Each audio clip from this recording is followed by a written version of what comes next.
என் மனதிற்கு மிகவும் இனிய மகர ராசிக்காரர்களே, மகர ராசிக்காரர்கள்னா எனக்கு ரொம்ப பிடிக்கும். எங்கே வந்து உச்சம் பெறார் பார்த்தீங்களா?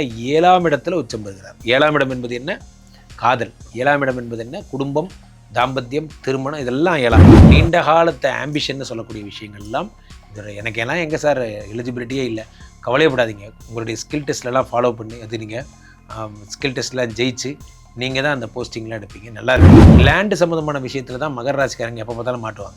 லேண்டு, வீடு, இதெல்லாம் பத்திரம், பதிவு, இதெல்லாம் தான் மாட்டுவாங்க. அது குரு பகவான் இப்படி பார்க்கும்போது என்ன ஆகும்னா 11ஆம் இடத்தை சரி பண்ணிடுது. குரு பகவான் மகரத்தை பார்க்கும்போது மகரத்தில் மாபெரும் மாற்றங்கள் இருக்கும். 3ஆம் இடம் என்பது சகோதர பாவம், 3ஆம் இடம் என்பது முயற்சி, 3ஆம் இடம் என்பது தைரியம். இதெல்லாம் குரு பார்க்கும் பொழுது தைரியஸ்தானம் நல்லா இருக்கும். குரு பகவான் 12ஐயும் அவங்களுடைய 11ஆம் இடத்தையும் ராசியையும் 3ஐயும் பார்த்து வாழ்க்கை அப்படி தலைகீழ மகர ராசிக்காரர்கள் மகத்தான பலனை இந்த வருடம் அடைவார்கள். ஆனால் சொந்த தொழில் தைரியமாக தொடங்கணும். இவர்கள் மட்டும் புடவை, அழகு, காஸ்மெட்டிக்ஸு, பெண்கள் இந்த டிபார்ட்மெண்ட்டை தொட்டுட்டாங்கன்னா சில பேர் குங்குமம்லாம் வாங்கி வைக்கலாம். பெண் வளையல், அது மாதிரி பெண்கள் சம்மந்தப்பட்ட எதை நீங்கள் பண்ணாலும் சிறப்பு.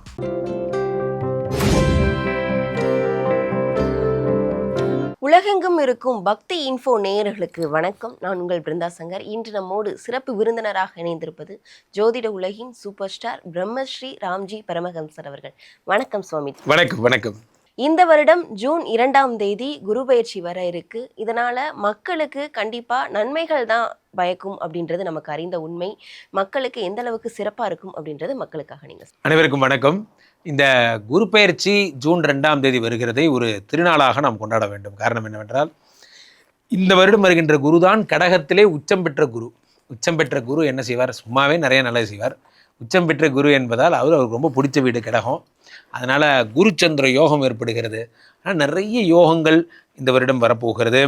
அதை ராசி ரீதியாக யார் யாரெல்லாம் ஃபாரின் போக போகிறீங்க, யார் யாருக்கெல்லாம் குழந்தை பிறக்க போகுது, யார் யாருக்கெல்லாம் கல்யாணம் ஆக போகுதுங்கிறத ராசி ரீதியாக நாம் பார்த்து விடலாம். சுவாமிஜி, உங்கள் மனதிற்கு மிகவும் இனிய மகர ராசிக்காரர்களுக்கு இந்த குரு பயிற்சியில் எந்த மாதிரியான அதிர்ஷ்டங்கள்லாம் கொட்ட இருக்கு? என் மனதிற்கு மிகவும் இனிய மகர ராசிக்காரர்களே, மகர ராசிக்காரர்கள்னால் எனக்கு ரொம்ப பிடிக்கும். இவர்களோடு நான் வாழ்ந்திருக்கிறேன். கிட்டத்தட்ட ஒரு 10-15 வருஷம் மகர ராசிக்காரர்களை பக்கத்துலேருந்து பார்த்துருக்கேன். இவங்களுக்கு என்னெல்லாம் நடந்துச்சு, இதுக்கு முன்னாடி என்னெல்லாம் சனி பகவான் டார்ச்சர் பண்ணார், எல்லா கதையும் எனக்கு தெரியும். சனி இவங்களை ஒரு ப்ளே பண்ணி ஒரு பலி பண்ணிட்டார். இப்போது இந்த மகர ராசிக்காரர்களுக்கு குரு என்ன பண்ண போகிறார்? ஜென்ரலாகவே மகர ராசிக்காரர்களுக்கு ரொம்ப பலன் தர்றதே குரு தான். குரு தான் இவங்களுக்கு ரொம்ப க்ளோஸ். குரு கூடவே இருந்தாங்கன்னா இவங்க லைஃப்பில் எந்த ப்ராப்ளமும் வராது. இந்த குரு பகவான் இவங்களுக்கு 7ஆம் இடத்திலே உச்சம் பெறுகிறார். என்னென்னா எங்கே உச்சம் பெறார் பார்த்தீங்களா? 7ஆம் இடத்துல உச்சம் பெறுகிறார். 7ஆம் இடம் என்பது என்ன? காதல். 7ஆம் இடம் என்பது என்ன? குடும்பம், தாம்பத்தியம், திருமணம், இதெல்லாம் 7ஆம் இடம். அப்போ 7ஆம் இடத்துல குரு பகவான் உச்சம் பெறும் பொழுது திருமண வாழ்க்கையில் மகிழ்ச்சி கிடைக்கிறது, திருமண வாழ்க்கையில் சந்தோஷம் கிடைக்கிறது. இது வரைக்கும் பிரிஞ்சிருந்த கப்பல்ஸ்லாம் கூட இனிமே சேருவீங்க. நமக்குள்ளே இருக்கிற கான்ட்ரவர்சிலாம் போனால் போட்டு சார் விடுங்க சார், வாழ்க்கைங்கிறது முன்ன பின்ன அந்த மாதிரிலாம் உங்களுக்கு நீங்கள் சமாதானம்லாம் சொல்லிப்பீங்க. அதெல்லாம் நடக்கும்.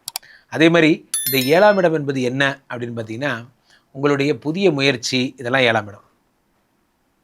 ஸோ இப்போது புதுசாக ஏதாவது ஒரு இது வைக்க போகிறேன், நான் ஒரு பொட்டிக் மாதிரி வைக்க போகிறேன், ஒரு காஸ்மெட்டிக்ஸ் ஐட்டம் மாதிரி வைக்க போகிறேன், ஒரு பிஸ்னஸ் பண்ண போகிறேன் என்று நீங்கள் நினைத்தால் அது 7ஆம் இடத்தை குரு பகவான் உச்சம் பெறும் பொழுது அந்த விஷயம் நடக்கும். நிறைய பேருக்கு கனடா போகணும், அமெரிக்கா போகணும் போன்ற கலர் கனவுகள்லாம் நிறைவேற போகுது. ஸோ உங்களுடைய நீண்ட காலத்தை ஆம்பிஷன் சொல்லக்கூடிய விஷயங்கள்லாம் எனக்கு எல்லாம் எங்கே சார் எலிஜிபிலிட்டியே இல்லை. கவலையப்படாதீங்க. உங்களுடைய ஸ்கில் டெஸ்ட்லலாம் ஃபாலோ பண்ணி அது நீங்கள் ஸ்கில் டெஸ்ட்லாம் ஜெயிச்சு நீங்கள் தான் அந்த போஸ்டிங்லாம் எடுப்பீங்க. நல்லா இருப்பீங்க. அடுத்தாக குரு பகவான் 7ஆம் இடத்தை பார்த்துட்டார். 7ஆம் இடத்துல உச்சம் பெறுகிறார். 7இல் இருந்து உங்களுடைய 11ஆம் இடத்தை பார்க்கிறார். பிருந்தா, எப்பயுமே மகர ராசிக்காரங்களுக்கு மிகப்பெரிய டார்ச்சர் ஃபெலோ யாருன்னா செவ்வாய் தான் என்ன பண்ணுறான்னா இவங்களுடைய முயற்சிகள்லாம் தடை பண்ணுவான். ஏன்னா பாதகாதிபதியின் பேர். லேண்டு சம்மந்தமான விஷயத்தில் தான் மகர ராசிக்காரங்க எப்போ பார்த்தாலும் மாட்டுவாங்க. லேண்டு, வீடு, இதெல்லாம் பத்திரம், பதிவு, இதெல்லாம் தான் மாட்டுவாங்க.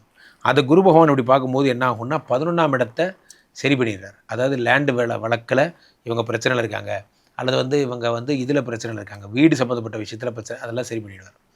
அடுத்ததாக குரு பகவான் ரொம்ப பார்க்குறது என்னென்னா வேர் இஸ் மகர ராசி, ஐ வாண்ட் டு சி அப்படின்னு மகரத்தை உடம்ப பார்க்குறார். குரு பகவான் மகரத்தை பார்க்கும்போது மகரத்தில் மாபெரும் மாற்றங்கள் ஏற்படுகிறது. மகர ராசிக்காரர்கள் உடம்பு சரியில்லாமல் இருக்காங்க. முக்கியமாக யுட்ரஸ் சம்மந்தப்பட்ட பிரச்சனைகள் இருக்கிறவங்களுக்கெல்லாம் குரு பகவான் மகரத்தை பார்த்து அதை சரி பண்ணி தருவார். குரு மகரத்தை பார்க்கிறார், மகரத்தை பார்த்த குரு பகவான் அடுத்ததாக உடம்பை பார்க்கிறார், அடுத்து 3ஆம் இடத்தை பார்க்கிறார். 3ஆம் இடம் என்பது சகோதர பாவம், 3ஆம் இடம் என்பது முயற்சி, 3ஆம் இடம் என்பது தைரியம். இதெல்லாம் குரு பார்க்கும் பொழுது தைரியஸ்தானம் நல்லா இருக்கு, சகோதர பாவம் நல்லா இருக்கு. ஆக இந்த இவருக்கு மகர ராசிக்காரர்களுக்கு குரு பகவான் 12ஐயும் அவங்களுடைய 11ஆம் இடத்தையும் ராசியையும் 3ஐயும் பார்த்து உங்கள் வாழ்க்கை அப்படி தலைகீழ மாற்றுறார். இவர்கள் அதிர்ஷ்டத்தை அதிகரிக்க செய்ய வேற எந்த மாதிரியான விஷயங்கள் எல்லாம் ஈடுபட்டால் இன்னும் சிறப்பா இருக்கும்? இவர்கள் அதிர்ஷ்டம் அதிகமாகணும்னா 7ஆம் இடமாகப்பட்ட ஃபாரின் இம்போர்ட் எக்ஸ்போர்ட்டில் நிறைய இன்வால்வ் ஆகணும். ஏற்கனவே சுக்கிரன் இவங்களுக்கு யோகாதிபதி என்பதால் காஸ்மெட்டிக்ஸ் பொருட்களை இவங்க ஏற்றுமதி இறக்குமதி செய்வது நல்லாயிருக்கும். அதே மாதிரி இவர்கள் வந்து பெண்கள் சம்மந்தப்பட்ட ஆடைகள், முக்கியமாக பெண்கள், ஆண்கள் கிடையாது, பெண்களுடைய ஆடைகளை டெக்கரேஷன் பண்ணுறது. சில பேர் வந்து அந்த புடவையெல்லாம் வாங்கி அதை ஓரத்தில் மணிலாம் வச்சு கொடுப்பாங்க, அப்போ பார்த்தா ரொம்ப பெரிய டெக்கரேஷன் புடவையாக மாறிடும். அது போன்ற விஷயங்கள் பண்ணுறவங்க போன்ற விஷயங்கள்லாம், அதாவது ஒரு விஷயத்தை அழகுபடுத்தி காட்டக்கூடிய எதை பண்ணாலும் இவர்கள் ரொம்ப அழகாக பண்ணுவாங்க. அதை வந்து இவர்கள் வெளிநாட்டுகளோடு தொடர்பு கொள்ளும் பொழுது அதுக்கான சிறப்பு கிடைக்கும். சில பேர் படம் வரைவாங்க, பெயிண்டிங் பண்ணுவாங்க, சில பேர் வந்து பார்த்திங்கன்னா பொம்மைகள் செய்வாங்க. இதெல்லாம் யார் சார் வாங்க போகிறான்னு நினைப்பீங்க, ஆனால் ஃபாரினில் அதுக்கு ரொம்ப டிமாண்ட் கிடைக்கும். போன ஃபாரின் ஆர்டர்ஸாக உங்களுக்கு கிடச்சிக்கிட்டே இருக்கும் போன்ற விஷயங்கள்லாம் ஏற்படும். மகர ராசிக்காரர்கள் மகத்தான பலனை இந்த வருடம் அடைவார்கள். ஆனால் சொந்த தொழில் தைரியமாக தொடங்கணும். இவர்கள் மட்டும் புடவை, அழகு, காஸ்மெட்டிக்ஸு, பெண்கள் இந்த டிபார்ட்மெண்ட்டை தொட்டுட்டாங்கன்னா சில பேர் குங்குமம்லாம் வாங்கி வைக்கலாம், பெண் வளையல், அந்த மாதிரி பெண்கள் சம்மந்தப்பட்ட எதை நீங்கள் பண்ணாலும் சிறப்பு. இவர்களுக்கு 100க்கு எவ்வளவு மதிப்பெண் கேட்கலாம்? 100க்கு 100 மார்க். சூப்பராக இருக்குது. குரு பயிற்சி அப்படின்னாலே நம்ம வீட்டில் நடக்கிற ஒரு பெரிய நல்ல விஷயம் மாதிரி தான். 12 ராசிகளுக்குமே பார்த்திங்கன்னா இந்த குரு பயிற்சி எப்படா வரும்னு காத்திருப்பாங்க. ஜோதிட சாஸ்திரத்தில் கல்யாணம் ஆகாதவங்க கூட ஜோதிடத்தை கேட்கும்போது என்ன கேட்பாங்கன்னா, குரு பலம் எப்போ ஐயா வருது, எப்போ குரு பலம் வருது, எப்போ கல்யாணம் ஆகும்னு தான் கேட்பாங்க. குழந்தை இல்லாதவங்களுக்கும் இந்த குரு தான் எல்லாமே. இப்போ குரு மனசு வச்சா தான் கல்யாணம், குழந்தை, வீட்டில் நடக்கக்கூடிய நல்ல விஷயங்கள் எல்லாமே குரு தான். அப்போ இந்த குரு பகவான் என்ன பண்ணுறாருன்னா, ஒவ்வொரு வருடமும் ஒரு வருடம் எடுத்துக்கிறார். ஒரு கிரகத்தை, ஒரு ராசியை சுற்றி வர.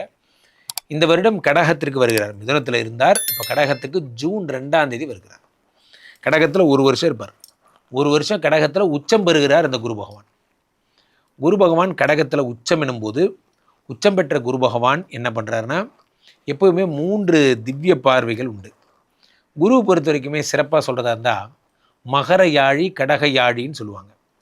மகர யாழினா வேதங்கள் மறைத்து வைத்த இடம். ஒரு முறை இந்த சொல்லுவாங்க, இந்த புராணங்களில் ஹிரண்யாட்சன், இந்த அசுரன்லாம் என்ன பண்ணுறான்னா, அந்த இதை எடுத்துகிட்டு போய், பூமியை எடுத்துகிட்டு போய் பூமி தாயை ஒழிச்சு வச்சுருவான், வேதங்களை ஒழிச்சு வச்சுருவான்லாம், அந்த மாதிரி கதையெல்லாம் வரும். அப்போ அந்த வேதங்களை மறைத்து வைத்த இடம் மகர யாழி என்றும், வேதங்கள் வெளிப்பட்ட இடம் கடகராசி என்றும் சொல்வார்கள். கடகத்தில் குரு உச்சம் பெறும்போது என்ன ஆகும்னா, புத்திர சந்தானத்தை, விவாகத்தை அள்ளி அள்ளி கொடுப்பார். ஜோதிட சாஸ்திரத்தில் 12 ராசிகளில் இந்த குரு கடகத்துக்கு வருவது இதுதான் முதல் தடவை, உச்சம் பெறுவது இதுதான் முதல் தடவை. அதில் கடகத்தில் இருக்கின்ற குரு பகவான் கடகத்திலே இருப்பதால் அது சந்திரனுடைய வீடு என்பதால் அது குரு சந்திர யோகம் என்று அழைக்கப்படுகிறது. அவர் விருச்சிகத்தை பார்க்குறார் 5ஆம் பார்வையாக. அவருக்கு 3 பார்வைங்க, 5, 7, 9. 5ங்கிறது யோக பார்வை, 7ங்கிறது கலத்திர பார்வை, 9ங்கிறது பாக்கிய பார்வை.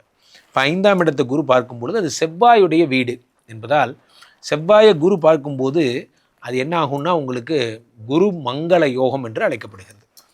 இந்த வருடம் இந்த புரட்டாசி மாதம் வாக்கில் செவ்வாய் வந்து கடகத்தில் நீச்சமடைவார். நீச்சமடையும் போது உச்சம் பெற்ற குரு அங்கே தான் உட்காந்துருப்பார். அப்போது 2 பேருமா சேர்ந்து நீச்ச பங்க ராஜயோகம் ஏற்பட போகிறது. அது இந்த வருஷம் தான் நடக்க போகுது. அப்போ குரு மங்கள யோகம். அடுத்து குரு மகரத்தை பார்க்குறார். அவர் மகரத்தை பார்க்கறது சிறப்பு இல்லைங்க, அந்த மகரத்துக்கு ராகு பகவான் இந்த டிசம்பர் 6ஆம் தேதி வரார் மகரத்துக்கு. அவர் வரும்போது இந்த குரு அந்த மகரத்தில் இருக்கக்கூடிய ராகுவை பார்ப்பார். அப்போ என்ன ஆகும்னா குரு சண்டால யோகம் உருவாகிறது. நோட் பண்ணிக்கிட்டீங்களா? குரு சந்திர யோகம், குரு மங்கள யோகம், குரு சண்டால யோகம். அடுத்து இதே குரு சனியை பார்க்கறது தான் ஃபஸ்ட் டைம். சனி பாட்டுக்கு அவர் வேலையை பார்த்துட்டு இருப்பார். டார்ச்சர் பண்ணுற வேலை அவர் வேலை, நல்லது பண்ணுற வேலை இவர் வேலை. இந்த நல்லது பண்ணுறவர் இந்த டார்ச்சர் பண்ணுறவர் முதல் முறையாக பார்க்குறார். யாரையும் ஒன்றும் பண்ணாதப்பா, இந்த வருஷம் எல்லாருக்கும் நல்லது பண்ணிட்டு போயிடலாம் அப்படிங்கிற ஒரு மோடுக்கு வந்ததில் குரு பகவான் இவரை சனியை பார்க்கும் பொழுது என்ன ஏற்படுனா, சனி தன்னுடைய விஷப்பார்வையை குறைத்து கொள்கிறான். இந்த எல்லா அதிசயமும் இந்த வருஷம் தான் ஏற்பட போகுது. இது எல்லாத்தோட சூப்பரான விஷயம் என்னென்னா, இந்த பக்கம் மகரத்தில் ராகு வர்ற மாதிரி சிம்மத்தில் இருக்கிற கேது கடகத்துக்கு வருவார். எப்போ? இந்த டிசம்பர் 6ஆம் தேதி வருவாங்க. அப்போது குரு கேது சம்பந்தம் ஏற்படும். குரு கேது சம்பந்தம்னா என்ன அப்படின்னா கோடீஸ்வர யோகம் என்று பொருள். அப்போ கோடீஸ்வர யோகம், குரு சண்டால யோகம், குருமங்கள யோகம், குரு சந்திர யோகம், அதே மாதிரி உங்களுக்கு நீச்சபங்க ராஜயோகம் செவ்வானால, இது அத்தனையும் தரக்கூடிய ஒரே ஆள் குரு. இத்தனை யோகம் தரார். ஏதாவது சாதாரணமான குரு கிடையாது, உச்சம் பெற்ற குரு. அப்போ யோசிச்சு பாருங்கள் எவ்வளவு நன்மைகள் நடக்க போகிறது. இது எல்லாத்தோட சூப்பர் என்னென்னா, பராபவ வருடம் இந்த வருடத்தோட பேர். இந்த வருடத்தோட ராஜாவே குரு தான். அப்போது இந்த போஸ்டிங்கும் இவர் தான். இப்போ குரு அப்போது இந்த பக்கம் இயர் இன்சார்ஜாகவும் இருக்கார், இந்த பக்கம் ராசிகளில் தலைமை நாயகனாகவும் இருக்கார். அப்போ நினச்சதெல்லாம் சாதிப்பார். என்ன சாதிப்பார்? அதான் நான் ஃபஸ்ட்டே சொன்னேன், யாருக்கெல்லாம் குருபலம் இல்லையோ அவங்களுக்கு குருபலத்தை உண்டாக்கி கல்யாணம், குழந்தை போன்ற விஷயங்கள். தங்க மழை கொட்ட போகிறது முக்கியமான ராசிகளுக்கெல்லாம். யார் இப்போ மேஷராசிக்காரர்களுக்கு, கும்பராசிக்காரர்களுக்கு, மீன் ராசிக்காரர்களுக்கு இது ஒரு பொற்செய்தி, ஒரு நற்செய்தி. ஏன் அப்படி சொல்கிறேன்னா, அவருடைய சனி விலக்காயிடுறாரு. அவங்க 7.5 சனி நியாயமாக அனுபவிக்க வேண்டியது, பாத சனியை நியாயமாக கும்பராசிக்காரங்களும், ஜென்ம சனியை நியாயமாக மீனராசிக்காரங்களும் அனுபவிக்க வேண்டியது. ஆனால் குரு பார்த்து அதை கிளியரன்ஸ் பண்ண ஒரு 2.5 வருஷம் அவங்களுக்கு மிச்சம் போன்ற விஷயங்கள் ஏற்படுகிறது. இது வரைக்கும் வாழ்க்கையில் நல்லதே நடக்காத கடகராசிக்காரங்க வாழ்க்கையில் உச்சம் பெறும்பொழுது அவர்கள் தே ஃபீல் ஸோ ஹாப்பி. ஏன்னா அவங்க வீட்டுக்கு தான் குரு பகவான் வந்து எல்லாம் பண்ண போகிறார். ஸோ இனிமேல் கடகராசிக்காரங்க வாழ்க்கையில் காற்றில் அப்படியே என்ன சொல்லுது, ஒரு பெரிய விமானம் மாதிரி காற்றில் இருந்த பட்டம் மாதிரி இருந்தேன் சார், இப்போ நான் பெரிய அண்ணாந்து பார்க்குற மாதிரி ஆகிட்டேன் போன்ற விஷயங்கள் ஏற்படும். இந்த குரு பயிற்சி யாருக்கு நல்லதோ இல்லையோ, பண்டிதர்களுக்கு, படித்தவர்களுக்கு, யாரெல்லாம் தொழில் முனைவர்களுக்கு, மேசராசிக்காரங்களுக்கெல்லாம் 10 பார்க்குறாரு. அதே மாதிரி யார் யாருக்கெல்லாம் வந்து புதிய முயற்சிகள் செய்பவர்கள்லாம் ரொம்ப நல்ல நேரம். கன்னிராசிக்காரர்களுக்கு இப்போ தான் 5 பார்த்து குழந்தை கொடுக்க போகிறார். இப்படி நிறைய பேருக்கு அள்ளி அள்ளி அள்ளி அள்ளி தருகிறார். இது வரைக்கும் துலாம் ராசிக்காரங்கள்லாம் ஜென்ரலாக 10ல் குரு வந்தால் வேலை போயிடும்பாங்க. ஆனால் அவங்களுக்கு வேலையும் பிடுங்கிட்டு இந்த பக்கம் பிளஸ்ஸிங்கையும் கொடுக்குறாரு, பணத்தையும் கொடுக்குறாரு. ஆக இந்த குரு பயிற்சி மிக அற்புதமான அதிரடி திருப்பங்களுடைய ஒரு மாபெரும் குரு பயிற்சி என்பதில் எந்த சந்தேகமும் இல்லை. அப்போது நம்ம என்ன செய்யணும்? குரு பகவானுடைய கோயிலுக்கு சென்று குரு பகவானை வழிபடணும். குரு பிரம்மா, குரு விஷ்ணு, குரு தேவோ மகேஸ்வரா, குரு சாட்சாத் பரபிரம்மா தஸ்மை ஸ்ரீ குரவே நமஹ சொல்லி பாருங்கள். வாழ்க்கை சித்திர சமாதிகள், ஜீவ சமாதிகள் சென்று பாருங்கள். பிளஸ்ஸிங்ஸ் பிளஸ்ஸிங்ஸ் பிளஸ்ஸிங்ஸ், இது மட்டும்தான் உங்களுக்கு தேவை. வாழ்க்கை மாறப்போகிறது. குரு வந்து விட்டார். இனி வாழ்க்கையிலே நல்லதெல்லாம் ஏற்பட போகுது. கண்டிப்பா ஒவ்வொரு ராசிக்காரர்களுக்கும் என்ன மாதிரியான அதிர்ஷ்டங்கள்லாம் கொட்ட போகுது அப்படின்னு சொல்லிட்டு ரொம்ப தெளிவா சொல்லியிருந்தீங்க. கண்டிப்பா மக்களுக்கு இது ரொம்பவே பயனுள்ளதா இருக்கும். மக்கள் உங்களை தொடர்பு கொள்றதா இருந்தா எப்படி தொடர்பு கொள்றது சுவாமிஜி? மக்கள் என்ன தொடர்பு கொள்றதா இருந்தால் இந்த கீழே போயிட்டு இருக்க இந்த 2 நம்பரை கூப்பிடுங்க. உங்களுடைய சொந்த ஜாதகத்தை பார்த்து கொள்ளுங்கள். உலக புகழ் வாய்ந்த நமது விஸ்வரூப விஷ்ணுமாயா எழுந்தருள் இருக்கக்கூடிய புனிதமான இந்த ஸ்ரீமடத்திலே தினசரி நடக்கின்ற விஷ்ணுமாயா ஹோமங்கள் கலந்து கொள்ளுங்கள். மீண்டும் ஒரு நல்ல பதிவில் சந்திப்போம். நன்றி, வணக்கம்.